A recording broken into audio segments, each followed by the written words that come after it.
apakah perkataan kita itu selaras dengan perbuatan kita. Orang yang bahagia adalah orang yang luar dalam sama. Perkataan dan perbuatan, his words match his actions. Itu yang paling utuh. Alangkah baiknya jikalau si sulung berkata, baik Bapa, tetapi ia sungguh-sungguh pergi dan melakukannya. Tapi yang berkata tidak mau, lebih baik begini. Kemudian ia tetap menyesal, lalu ia pergi juga. Yang paling benar adalah kalau kita berkata, ya Tuhan, lalu kita bubuhi amin. Ya dan amin. Artinya kalau kita ya adalah ya, tidak adalah tidak. Jangan ragu, jangan bimbang, jangan pelin-pelan. Janganlah anjing kembali ke muntahnya. Ya, jadikan itu ya. Pastikan bahwa perkataanmu dan pengakuanmu atau selaras dengan perbuatanmu.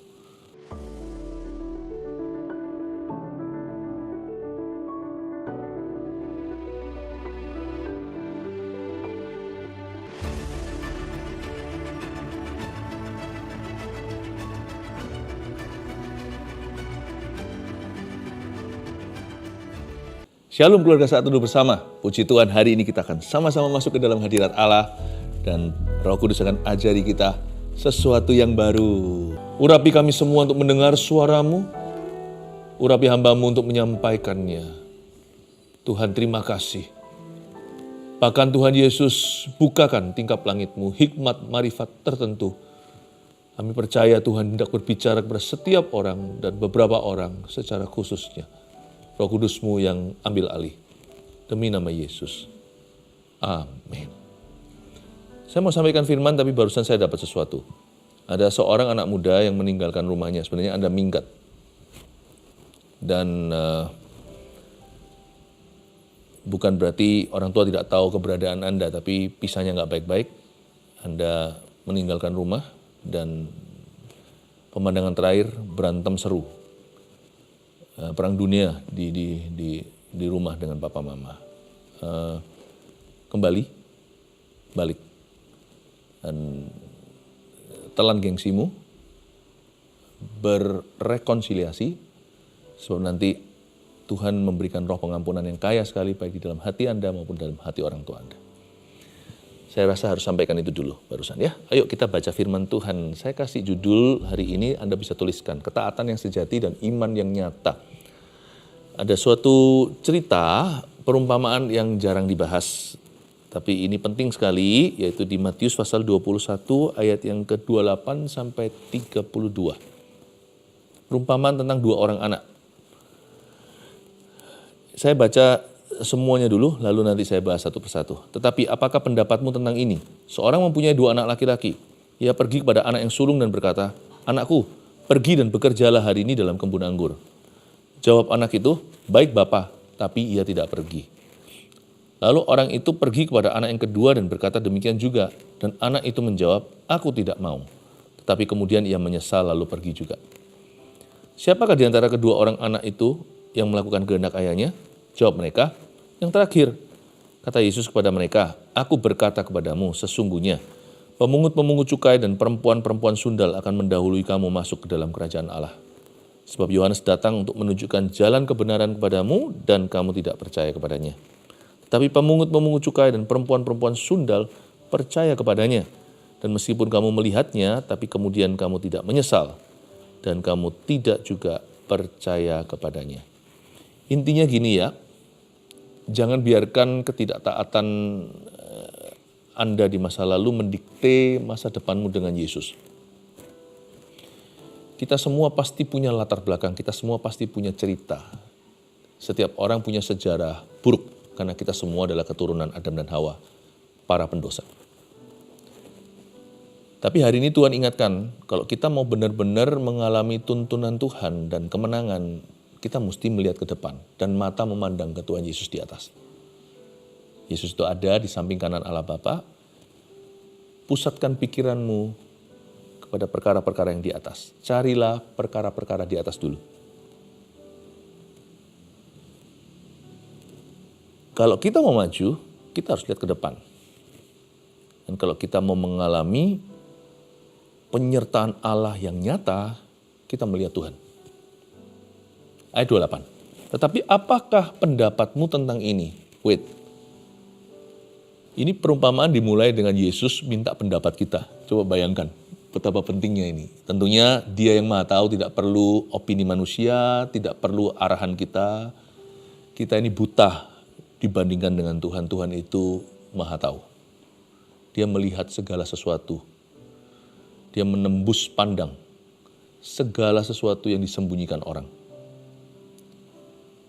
Tapi kalau Tuhan berkata, apa pendapatmu tentang ini? Tuhan mau melibatkan kita dalam pemikiran-pemikirannya supaya kita nanti nangkep isi hati Tuhan. Tuhan itu mau bagikan pewahyuan. Yang Dia bagikan, yang Tuhan impartasikan adalah roh pengenalan akan Tuhan. Kalau pengetahuan belaka itu murah. Kenal Tuhan itu yang mahal. Tangkaplah isi hatinya. Sebab saya mau bicara dengan keluarga Satu Bersama hari ini tentang ketaatan yang sejati dan ketaatan yang pura-pura. Tuhan itu tidak terlalu pedulikan penampilan, demikian juga apa kata dunia. Tuhan mau lihat bahwa yang kita punya dengan Dia itu sesuatu yang tulen, sejati, tidak dibuat-buat. Ketaatan itu mesti sejati dengan Tuhan. Iman itu harus real, genuine, harus nyata. Iman tidak harus besar, tapi iman itu harus sungguh-sungguh. Tapi apakah pendapatmu tentang ini? Seorang mempunyai 2 anak laki-laki. Bayangkan ya 2 anak, tapi ini bukan si bungsu si sulung tadi. Cerita di Lukas 15 yang satu hilang, yang satu pesta pora lalu kembali. Ini dua-dua punya attitude sikap hati yang berbeda. Masing-masing anak tidak sempurna, tetapi Tuhan itu mencari respon hati. Nah, sekarang yang Tuhan cari di antara kita, keluarga Saat Teduh juga sama. Tuhan mau kita punya attitude dalam hidup ini, sikap hati yang benar. Ia pergi kepada anak yang sulung dan berkata, "Anakku, pergi dan bekerjalah hari ini dalam kebun anggur." Jawab anak yang sulung berkata, "Baik, Bapak." Tapi ia tidak pergi. So he said yes but did nothing. Jadi anak sulung itu berkata, iya, oke. Mungkin kita juga punya teman atau punya pegawai seperti itu. Oke, tapi nggak dilakukan. Atau sama anak juga sama. Ayo ya, nanti ya, tolong ya. Habiskan makanan. Kerjakan PR kalau anak masih kecil. Oke ma, oke pa, tapi nggak dilakukan. Ada orang itu yang gampang say yes. Mudah sekali berkata iya, dan kalau kita nggak hati-hati, kalau kurang mengenali, mereka bisa memberi harapan palsu. Ya, our hope is set high, sudah tinggi. Kita berharap dia akan patuhi, ternyata sama sekali tidak dikerjakan. Siapa di antara kita yang tipe gitu? Mudah berkata iya, tapi tidak pernah follow up dengan komitmennya. Kita berkata oke, tapi tidak melakukan apa-apa. Lalu orang itu pergi kepada anak yang kedua dan berkata demikian juga. Dan anak itu menjawab, "Aku tidak mau." Wah, yang ini jual mahal ya. Dua-dua anak tidak enak. Yang pertama itu ya, tapi PHP, memberi harapan palsu. Ternyata sama sekali tidak dilakukannya. Yang kedua, langsung kita itu ketatap tembok. Anak yang keras hati. Impresi pertama itu, aduh susah. Ditolak mentah-mentah, aku enggak mau. Bisa jadi tambahin embel-embelnya, aku enggak mau, papa mau apa. Tapi kemudian ia menyesal. Lalu pergi juga. Ada orang itu keras di depan, tapi lembut kemudian. Ada orang kelihatannya lembut di depan, tapi dia nyeruduk dari belakang. Dua-dua anak ini enggak sempurna. Tapi Yesus berkata, nanti ya kamu lihat apa pendapatmu. Sebelumnya saya mau bahas ini juga. Ini perikop ini di Alkitab bahasa Indonesia TB 1 dan 2 agak beda sedikit. Tapi jangan khawatir. Tidak mengubah esensinya. Hanya swap aja. Responnya itu yang 1 dengan 2 seolah-olah ganti tempat gitu aja. Ya, jadi don't worry ya kalau baca Alkitab.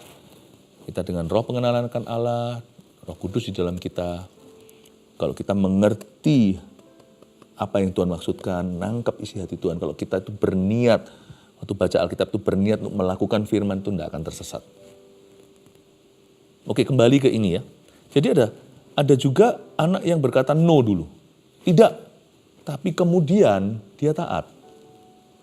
Ini juga suatu aplikasinya begini ya. Hari ini kalau kita sudah terima Tuhan, hati-hati ya, jangan sampai suatu hari murtad. Ini kalau jangka panjang long termnya, ada orang Kristen yang menggebu-gebu di depannya, kasih mula-mula. Tapi setelah itu nanti suatu hari dia meninggalkan jalan Tuhan dan bahkan pindah agama. Saya setelah ikut Tuhan sekian lama dan jadi pendeta, saya juga punya teman-teman yang sampai hari ini sudah meninggalkan Kristus. Bahkan teman-teman yang sebelum saya jadi pendeta, yang dahulu, wah seolah penuh Roh Kudus, tapi hari ini sudah pindah keyakinan. Itulah tipe orang Kristen yang baik Bapak, tapi ia tidak pergi. Di dalam teologi ya, saya tidak mau bawa terlalu dalam ke sana, tapi cukup untuk FYI for your information only, supaya Anda tahu. Ada yang namanya Calvinisme, ada yang Armenian atau Calvinis, ada yang percaya sekali selamat tetap selamat, ada yang percaya enggak, lihat dulu, wait and see. Itu sebenarnya bisa saling melengkapi, karena orang kalau sungguh-sungguh selamat tidak akan memungkiri Tuhan selama-lamanya seumur hidupnya. Kalau dia bisa pindah agama, dia bisa menyangkali Yesus suatu hari, berarti memang dia tidak pernah tertanam betul di dalam Injil. Dan kalau kita tahu ada bahaya di depan sana, kita jangan mencobai diri sendiri. Orang yang bijaksana, ketika lihat bahaya, dia mengelak. Karena dia tahu itu bukan salibnya. Tapi orang yang bodoh akan jalan terus dan tantang arus, lalu dia ke bawah arus sekalian. Kalau kita tahu bahwa ini akan membawa kita jauh, apalagi ini akan membuat kita akhirnya menjual Yesus, don't get near. Bukan karena takut, bukan takut sama itu, tapi takut kehilangan Tuhan. Kasih kita akan Tuhan membuat kita tidak mau mendekati bahaya itu.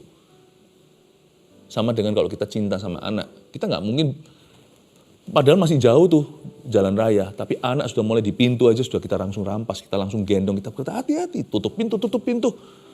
Jangan kamu ke jalanan, padahal jalan raya, jalan tol masih di situ. Saking cintanya. Kalau kita cinta Yesus, pasti ada reaksi-reaksi tertentu di mana kita berkata, tidak mau, aku tidak boleh ke sana. Bukan karena aku seorang pecundang atau penakut, tapi benar-benar aku takut kehilangan Tuhan. Jadi sebenarnya, kalau kita berkata baik Bapak, dan kita sungguh-sungguh mencintai Tuhan, bukan hanya kita akan melakukannya, atau memfollow up diri sendiri, menindaklanjuti iman kita, tapi kita juga akan menjaganya seperti biji mata kita. Biji mata kita itu sangat dijaga loh. Misalnya kalau ada debu, ada apa, ada sesuatu yang, nggak tentu sesuatu yang tajam, anything, apapun yang ke arah mata kita, bola mata kita langsung kita tutup. Langsung kita tutup mata. Jadi bola mata itu dilindungi demikian rupa, belum lagi tangan ikut melindunginya, kaki ikut lari, mata itu dilindungi seluruh tubuh. Keselamatanmu itu lebih berharga dari biji matamu. Karena itu berarti neraka forever, neraka selama-lamanya, miliaran tahun tuh baru mulai di sana. Surga juga hidup kekal forever and ever, amin, selama-lamanya. Tolong dijaga. Ada juga orang Kristen yang berkata, iya hari ini, 1, 2, 3 tahun pertama, tapi suatu hari kelak dia meninggalkan Tuhan. Kalau Anda rasa takut, jangan sampai itu terjadi. Saya juga punya rasa takut yang sama. Makanya saya jaga. No, tidak akan terjadi. So, saya percaya Tuhan tahu bagaimana menjaga orang-orang yang sungguh adalah kepunyaannya. Yesus sendiri berkata, siapa yang ditaruh Bapakku di tanganku, tidak akan aku kehilangannya. Aku sanggup menjaganya sampai hari keselamatan. Makanya Roh Kudus diberikan sebagai meterai keselamatan kita. Roh Kudus bantu kita dalam kelemahan kita. Tapi juga ayat yang kemudian berkata, anak yang kedua tadi, aku nggak mau, keras hati dulu. Itu mengingatkan kita untuk tidak gampang menyerah dengan orang yang kelihatan keras hari ini. Mau terima Yesus nggak mau, mau baptis nggak mau, melayani nggak mau ke gereja nggak mau CG nggak mau. Lalu kita setuju sama setan, susah orang itu. Kita jangan mau setuju sama iblis, kita doakan, lalu kita akui firman. Aku percaya suatu hari dia akan mau. akui, ucapkan kehidupan, jangan kematian. Jangan ucapkan informasi. Informasi itu semua orang tahu dia susah. Ucapkan janji Kristus atasnya. Ucapkan apa yang Tuhan katakan, bukan ucapkan apa yang kau pikirkan. Jadi orang yang berkata, aku enggak mau di depan, jangan segera lalu kita coret langsung dari list dan daftar. Mungkin enggak sekarang, mungkin ada orang yang haus yang kita bisa layani dulu. Sama dengan kalau kita ada di UGD kan, di gawat darurat, di emergency room, yang dilayani kan yang sudah sekarat-sekarat kan, yang ini nanti ini barusan, ya dia juga sama-sama berdarah-darah, tapi yang ini kepala, yang ini jantungnya mau berhenti. Ya tetap akan ada daftar-daftar prioritas siapa yang didahulukan berdasarkan gawat darurat, berdasarkan kebutuhan yang mendesak. Kalau kita melayani orang juga berdasarkan siapa yang ready, siapa yang siap. Tapi jangan dicoret selama-lamanya. Ada orang-orang tertentu ini rasanya susah, ini rasanya susah. Loh, bukannya justru karena itulah kita itu punya Tuhan dan percaya Tuhan. Aku tidak mau. Anda dan saya harus beriman di kalimat berikutnya. Tapi kemudian ia menyesal, itu yang kita tunggu tuh. Baik itu ayah kita, ibu kita, paman kita, om kita, tante kita, ponakan kita, anak kita, suami, istri kita. Yang kita tunggu-tunggu, yang kita syafaatkan adalah tetapi kemudian ia menyesal lalu pergi juga. Nanti akan ada orang-orang yang Kristen kemudian suatu hari. Padahal sekarang ya aduh, Saulus kalau dia bisa, dia akan aniaya umat Allah. Kalau dia bisa, dia lakukan yang sama. Memburu orang-orang Kristen di zamannya. Tapi kita yakin suatu hari, tapi ia akan menyesal seperti Saulus, lalu menjadi Paulus. Jangan gampang give up. Tapi ayat ini juga mengajarkan kepada kita, ya, kalau kita itu dua ayat ini tentang dua anak ini, tentang yang satu yang sulung dan yang bungsu satu berkata baik Bapa tapi nggak melakukan apa-apa, yang satu berkata aku nggak mau tapi kemudian mau juga. Ini juga mengajari kita untuk introspeksi, untuk evaluasi diri, apakah perkataan kita itu selaras dengan perbuatan kita. Orang yang bahagia adalah orang yang luar dalam sama. Perkataan dan perbuatan, his words match his actions. Itu yang paling utuh. Alangkah baiknya jikalau si sulung berkata baik Bapa, tetapi ia sungguh-sungguh pergi dan melakukannya. Tapi yang berkata tidak mau, lebih baik begini. Kemudian ia tetap menyesal, lalu ia pergi juga. Yang paling benar adalah kalau kita berkata ya Tuhan, lalu kita bubuhi amin. Ya dan amin. Artinya kalau kita ya adalah ya, tidak adalah tidak. Jangan ragu, jangan bimbang, jangan pelin-pelan. Janganlah anjing kembali ke muntahnya. Ya jadikan itu ya. Pastikan bahwa perkataanmu dan pengakuanmu atau selaras dengan perbuatanmu. Kelakuanmu sama dengan imanmu. Itu yang Tuhan ajarkan. Tetapi apa pendapatmu tentang ini? Ini dimaksudkan oleh Tuhan. Apa pendapatmu? Tuhan itu lagi giring kita ke dalam pikirannya yang mulia. Seolah-olah Tuhan bicara begini sama kita secara halus. Nak, biarkan perkataanmu sama dengan perbuatanmu. Kamu jadi orang sama di dalam dan di luar. Ikut aku itu harus tulus. Ikut aku harus sungguh-sungguh. Ayat ini juga ajarkan kepada kita, kalau kita pernah berbuat salah, dulu kita pernah bodoh dan berkata, enggak mau sama Tuhan. Entah kita bicaranya secara, maksudnya entah kita menolak Tuhan itu lewat kata-kata, enggak ya enggak, atau lewat perbuatan kita. Ayat ini mengajari kita bahwa tidak pernah terlambat untuk berbalik kepada Tuhan. Tidak pernah terlambat untuk bertobat. Dan tidak pernah terlambat untuk mulai taat. Anak kedua di sini memberi penghiburan pada saya bahwa saya kerap kali seperti dia. Mungkin saya tidak vulgar berkata aku tidak mau lalu menantang sorga. Tetapi dalam sikap-sikap hati saya yang salah, saya seringkali sengaja atau nggak sengaja, saya menolak tuntunan Tuhan, tawaran Tuhan, dan perintah Tuhan. Tapi belajarlah seperti anak kedua ini, detik di mana dia sadar, cepat atau lambat, kalau bisa lebih awal lebih baik. Kemudian ia menyesal, langsung dia menyesali hatinya yang salah, cepat berbalik. Jadi orang itu yang gampang berbalik. Petrus itu kan tipe orang begitu. Dia itu pokoknya bunyi dulu lalu setelah itu dia mikir. Tapi Tuhan cinta tuh bukan berarti kita harus seperti Petrus jadi orang yang gegabah dan ceroboh, bukan. Tapi orang ceroboh aja dikasih Tuhan kesempatan kedua dan kesempatan berkali-kali. Asal hatinya gampang kembali. Jangan lengket, cepat balik. Bangun gravitasimu ke arah Tuhan Yesus itu harus cepat, langsung balik, cepat balik. Seperti bumerang, balik. Mau jauh mau jauh sekalipun dia tetap akan kembali lebih. Tahukah kalau bumerang itu lebih jauh dilemparkan lebih kuat, itu kembalinya lebih dahsyat. Ya kalau bisa jangan salah. Tapi firman yang saya bagikan ini, jikalau kita terpaksa salah atau sekali-kali salah, cepatlah kembali. Anak kedua, anak bungsu ini memberi penghiburan di hatiku. Bahwa Tuhan itu selalu memberi kita kesempatan untuk bertobat. Lihat sekarang ayat 31. Siapakah di antara kedua orang itu yang melakukan kehendak ayahnya? Nah, sekarang Tuhan cari pendapat kita. Jawabannya adalah, jawab mereka yang terakhir. Meskipun dua-dua tidak sempurna, tapi Tuhan pro si bungsu. Mana menurut kamu yang menyenangkan hatiku? Yang berkata baik tapi nggak pernah melakukan apa-apa, atau yang tadinya salah tapi dia berbalik, dan dia berbaliknya dengan cepat, segera bertobat dan mulai taat. Menurut kalian mana yang aku kenan? Semua mereka serentak menjawab, si bungsu yang terakhir Tuhan. Betul. Ini Tuhan tidak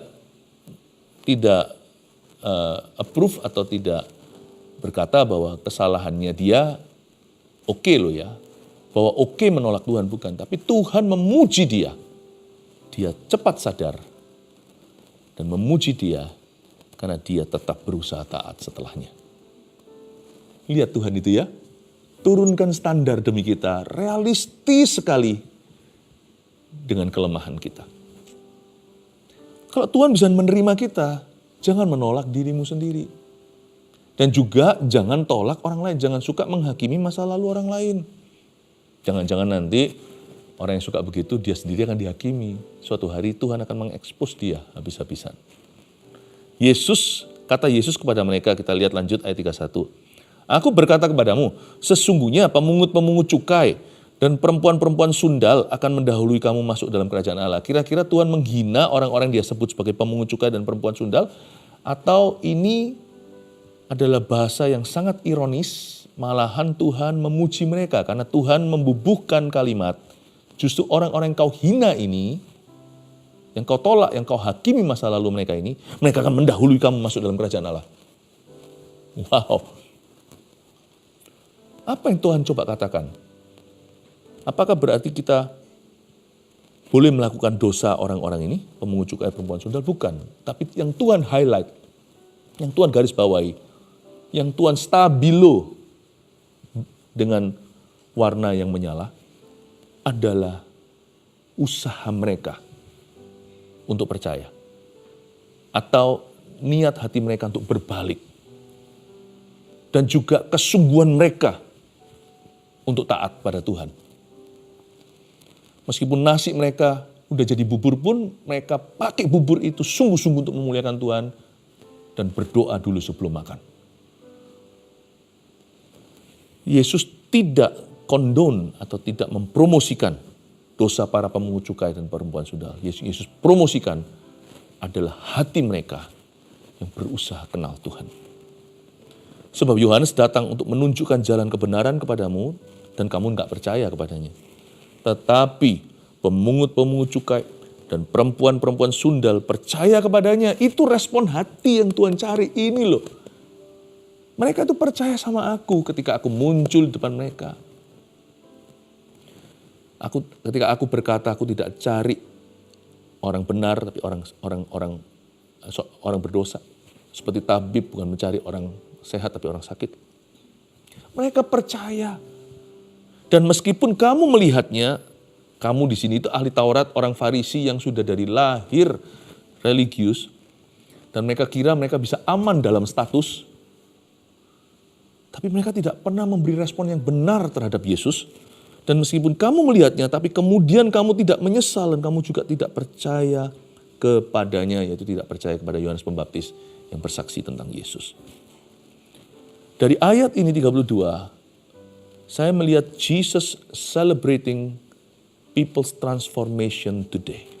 Yesus itu merayakan transformasi hari ini.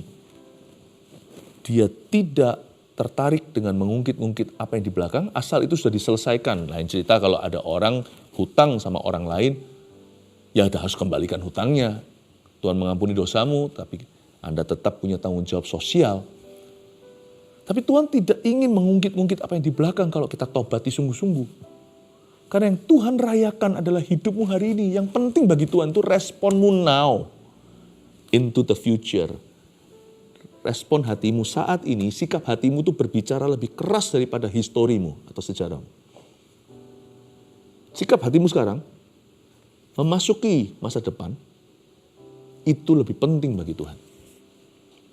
Oke, saya kasihkan rangkuman jadi aplikasi praktis ada 3 seperti luar biasanya. Semoga jadi berkat buat Anda ya. Nomor 1, mengatakan ya bukan berarti sudah taat. Catat itu tentang ketaatan yang sejati. Just because, hanya karena Anda berkata, baik Bapak, baik Tuhan, itu belum berarti sudah taat. Makanya itu berhentilah kita itu bergantung pada kata ini. Niatku kan baik. Jangan bersandar pada niat. Stop relying on good intentions. Tapi kan enggak gitu maksudku. Maksud enggak maksud. Yang penting itu ya adalah buahmu sekarang. Yang penting itu keputusan sekarang yang menentukan kelakuan. Tuhan itu orangnya sangat-sangat dewasa.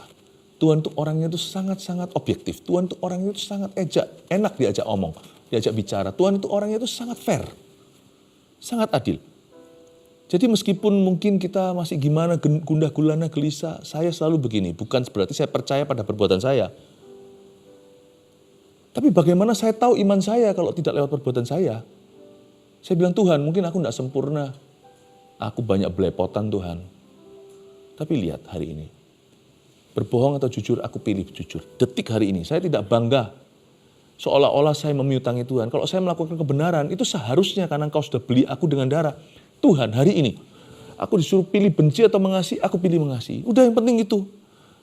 Hopefully, semoga lewat perbuatanku, lewat keputusanku, lewat kelakuanku, tindak tandukku, lewat perkataanku dan perbuatanku, Engkau bisa melihat imanku. Semoga ini menjadi persembahan harum kehadirat-Mu. Mengatakan ya, bukan berarti sudah taat. Yang penting ya, taat saja. Just do it. Orang mau dibaptis. Waduh, kalau begini gimana? Aku belum cukup lah, belum siap lah. Nanti aku belum layak lah. Nanti kalau sudah dibaptis nanti boleh enggak gini. Saya ingat 30 sekian tahun lalu, tahun 1992.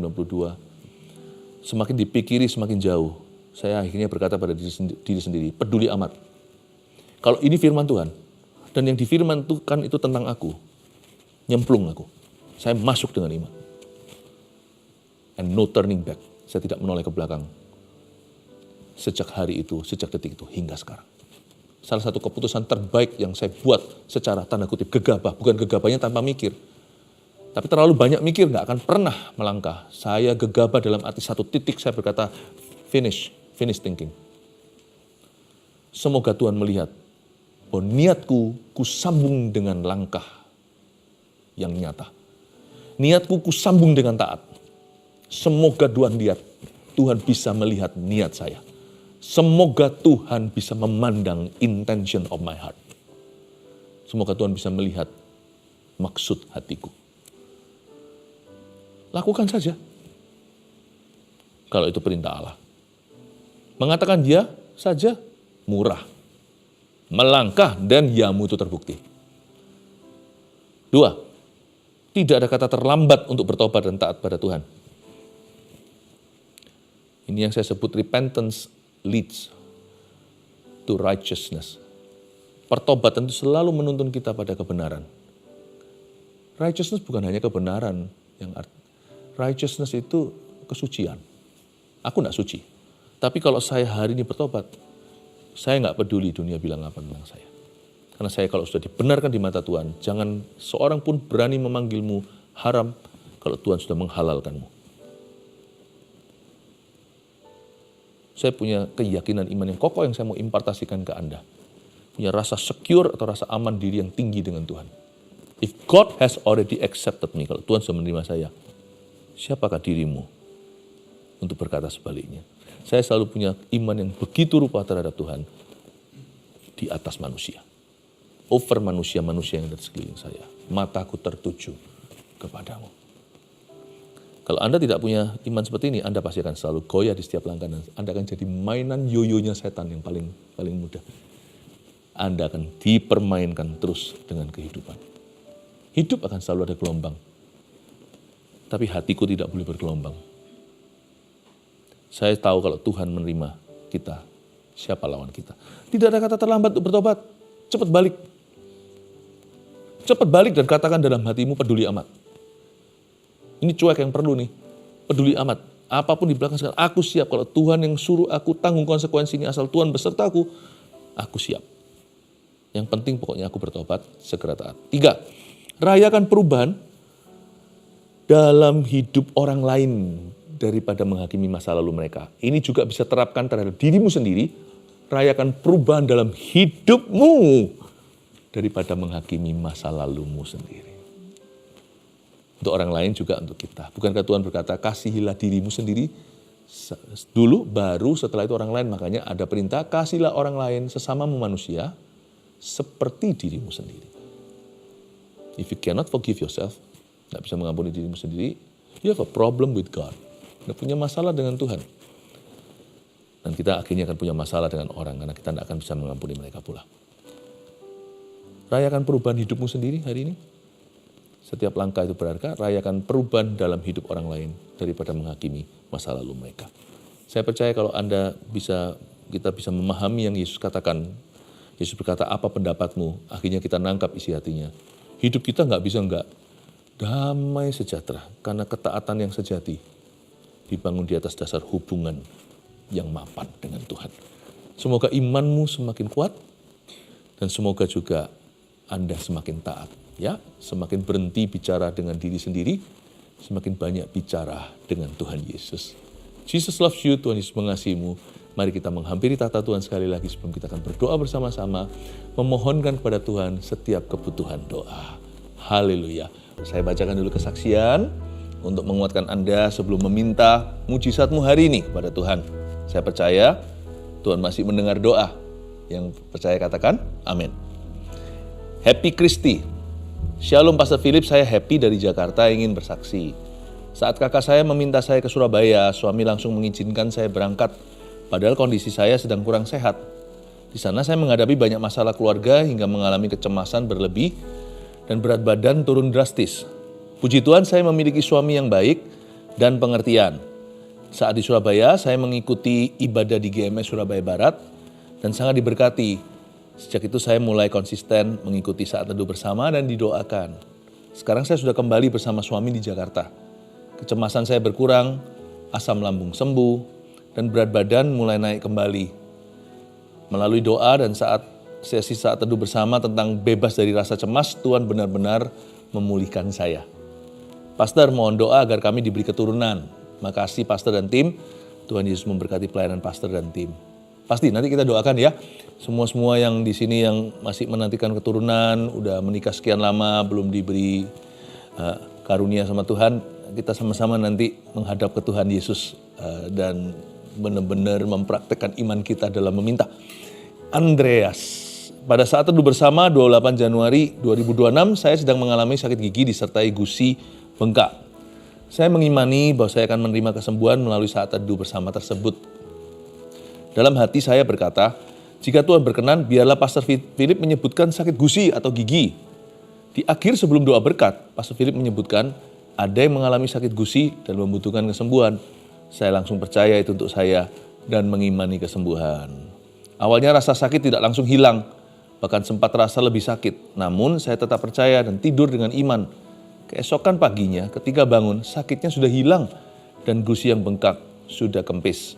Puji Tuhan, Tuhan Yesus baik, saya percaya Tuhan telah menyembuhkan saya. Haleluya. Ternyata juga begitu ya, keluarga Saat Teduh.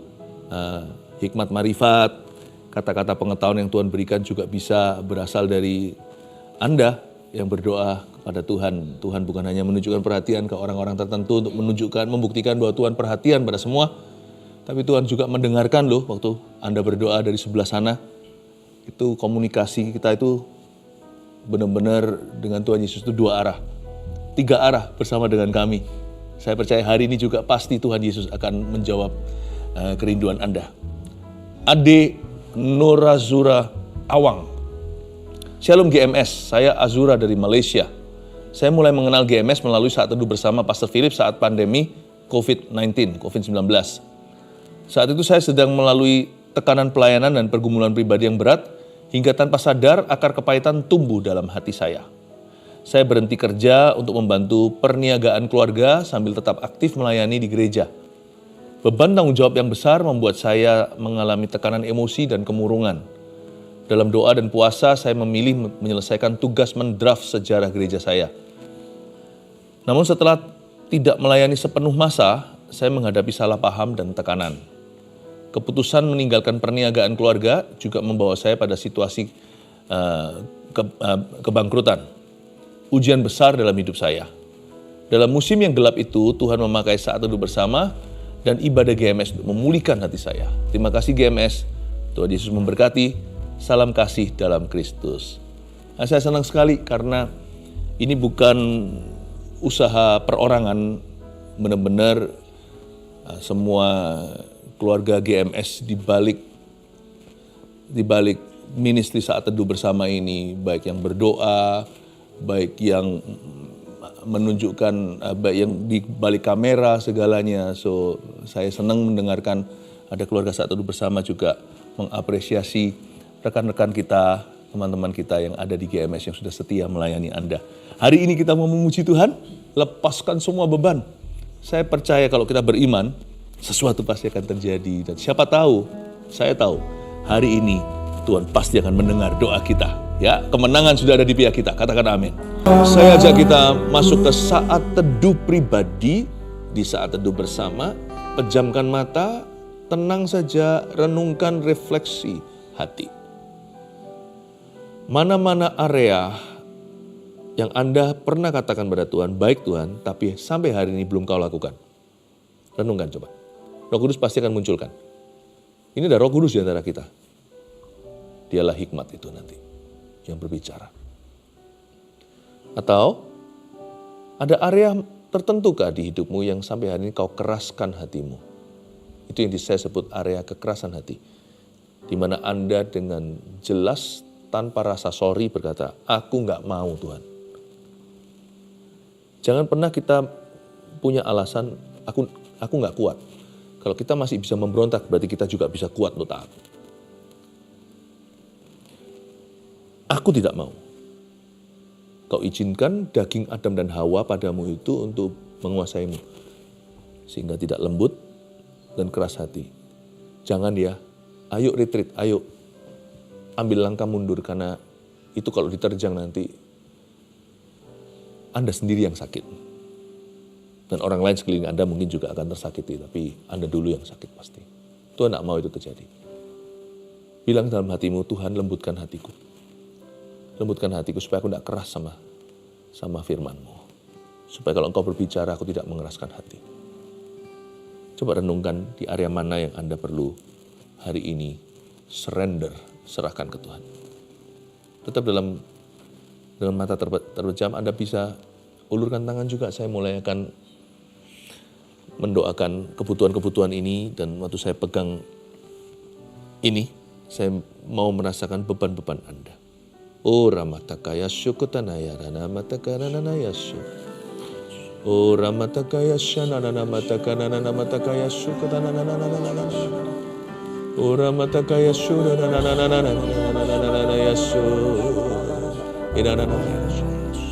You see, saya rasakan ada satu orang yang sudah ditolak job interview, tapi itu adalah your dream job atau adalah pekerjaan yang Anda impikan.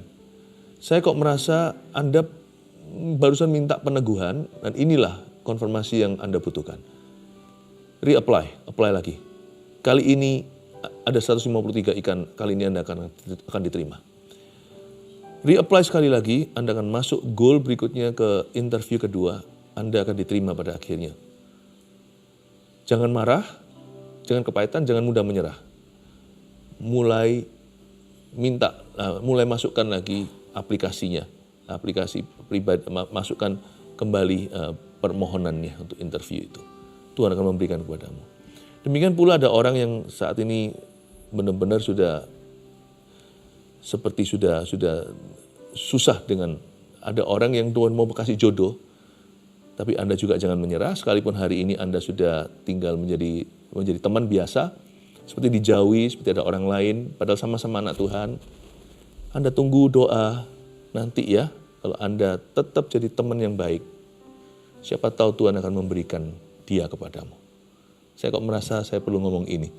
Saya tidak tahu ini kepada siapa, mungkin kedengarannya umum atau luas lebar, tetapi saya percaya ada orang yang mendoakan ini. Seseorang sedang mendengar suara Tuhan lewat mulut dan lidah bibir saya.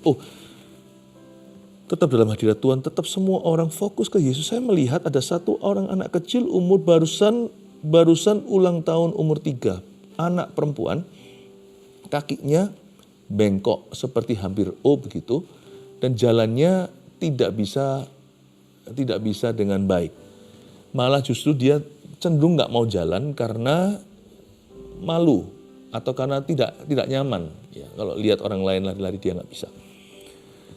Saya melihat bajunya ada putih merah seperti ada buah-buah ceri, itu baju favorit yang sering kali Anda pakaikan. Nah, orang tuanya ada renda-rendanya di bagian kollar atau di bagian lehernya sini dan renda-renda di ujung roknya itu.